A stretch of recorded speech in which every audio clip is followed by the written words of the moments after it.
TV ન્યૂઝમાં આપનું સ્વાગત છે। ગુજરાત વિધાનસભાના અધ્યક્ષ શંકરભાઈ ચૌધરીએ બનાસ નદીમાં આવેલા નવા નીરના કર્યા વધામણા।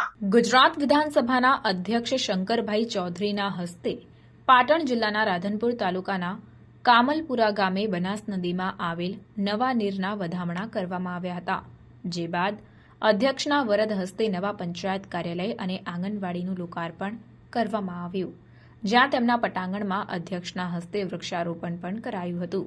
આ પ્રસંગે ગુજરાત વિધાનસભાના અધ્યક્ષ શંકરભાઈ ચૌધરીએ સંબોધન કરતા જણાવ્યું કે હું નસીબદાર છું કે બનાસ મૈયાના ખોળામાં રમવા મળ્યું છે। અહીં જ મારું બાળપણ વીત્યું છે। આ નદીમાં કબડ્ડી જેવી રમતો રમીને મજબૂત બન્યા છીએ। જ્યારે બનાસ નદીમાં પ્રથમ વખત નર્મદા નદીનું નીર આવ્યું તે હજુ મને સાંભળે છે। તે પ્રસંગે મારા હૃદયમાં સ્થાન જમાવ્યું। મા બનાસ આપના સૌ પર આશીર્વાદ આપતી રહે છે। આપના સૌની જીવન સંજીવની છે। ગુજરાત વિધાનસભાના અધ્યક્ષે વધુમાં જણાવ્યું કે હું આપ સૌને કહેવા માંગુ છું કે જમીન આપની મા છે।